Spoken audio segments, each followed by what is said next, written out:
like sands through the hourglass. So are the days of our lives.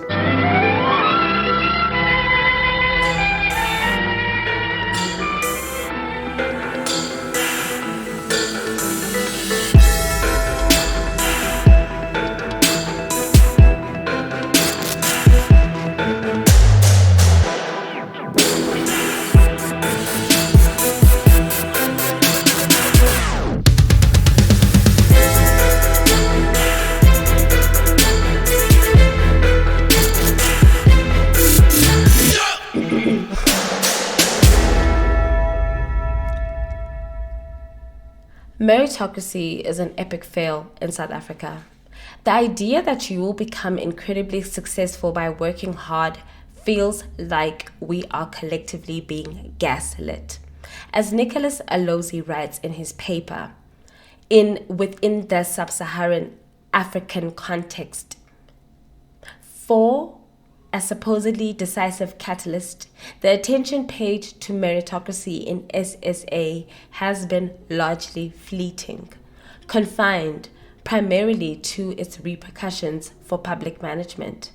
Rarely discussed is the broader sociological imperative of mass orientation to the meritocracy creed, given the nexus between public opinion as shared public value, public policy, and community outcomes.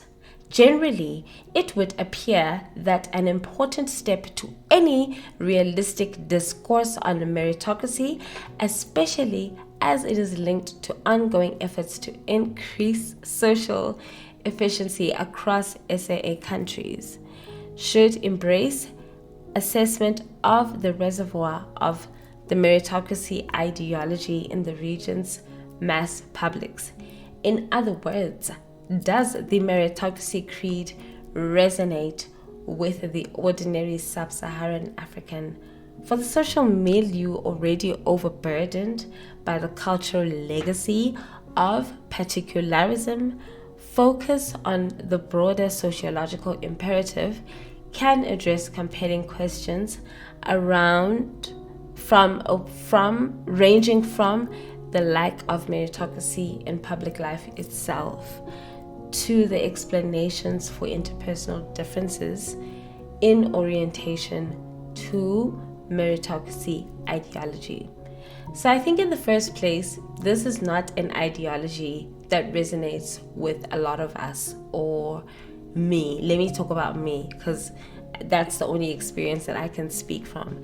So for me, the concept of working hard has always befuddled me. And ever since I got my first job, I could never understand why I pushed so hard, but I couldn't get to where I wanted to be or get the salary that I wanted. Since my early 20s, I've been grinding myself to the bone. And clearly, I'm not the only one in this conundrum because a lot of people are beginning to question the idea of hard work. People are quiet quitting. There's also the laying flat movement, and there's also a lot of ideas from Gen Z around not dreaming of labor. We'll call it the I don't dream of labor movement. The idea that you have to work so hard to get money, then buy a house and buy a car is ingrained in us from a very young age. But the truth is, only a small margin of us will make it through the cracks and even get that car or that house. South Africa in particular faces a challenge of the after effects of the apartheid era, which are further and the conditions are further exacerbated by a country that is very political and is run by corrupt politicians.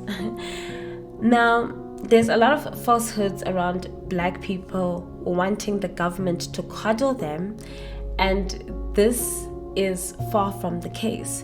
The truth is that as Black people, we are far from lazy.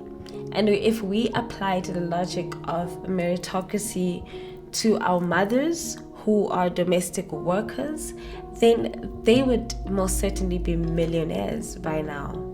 So there's definitely a collective awakening, in South Africa where we are beginning to recognize the pitfalls of not recognizing privilege, and ignoring blatant and rampant corruption. South Africa is a country that is defined by politics. So it's very hard to be someone like me who I really, really try and attempt to be apolitical. And I only recently voted for the first time, like in the last elections. Like, that's how much I've tried to ignore politics. But, you know, the more you ignore it, the more it seems to kind of get up in your face. So I think when it really comes to, you know, the ideas that are given to us as so-called quote-unquote young South Africans, I have recently exited the youth bracket as a 35-year-old and I am now in, I guess I'm a senior citizen.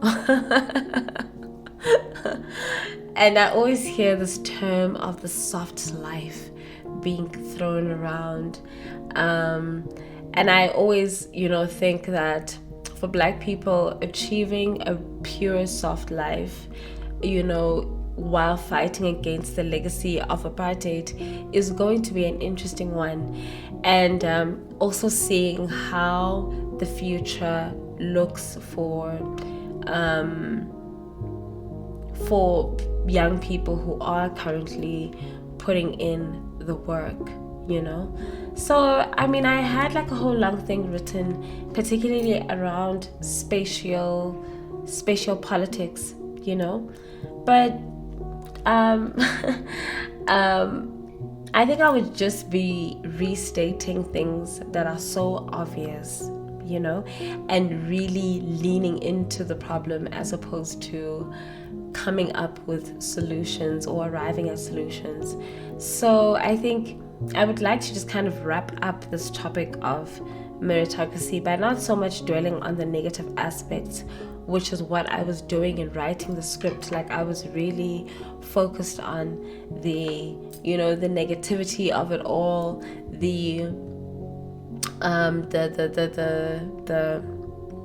you know, the after effects of it, and just how badly we are being affected by the fact that we are not living in a fair society, you know.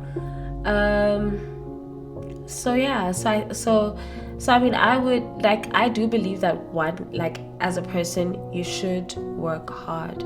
Hard work is good for you. It builds your character, it builds your skills, it really helps you to sharpen who you are. So if not for the monetary wealth, do it for the wealth in your skills and the wealth in your, in how far you can go. And if you do have the opportunity to be in school or to be in a job, you know, it's very important to be wholly present in that job and to do that job as well as you can, or as best as you can, right? So I would say that my solution to living in a capitalist society is to actually just, you know, be aware, you know, of the pitfalls, avoid the pitfalls as much as one can, you know. I think that it's also very important to also exercise self-awareness and be aware of where you have privilege, you know, and always be open to opening a door for another person and collaborating and working, you know, within collectives. I think that is also an amazing way to push forward a progressive way of thinking that cultivates fair societies, you know, like within our own homes and communities. So that is my answer. I think my answer to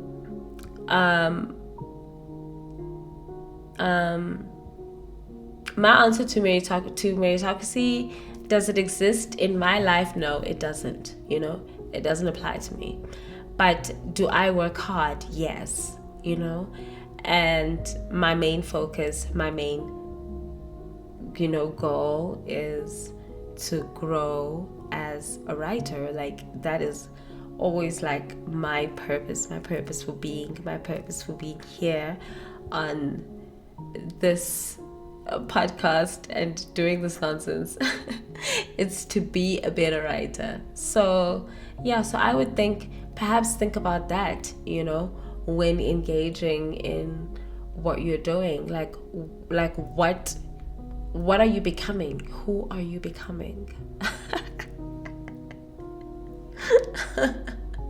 I think I should have questions at the end of each episode. So I think today's question is, who are you becoming? Yeah. Alright. Thank you so much for listening to my banter. And don't forget to subscribe.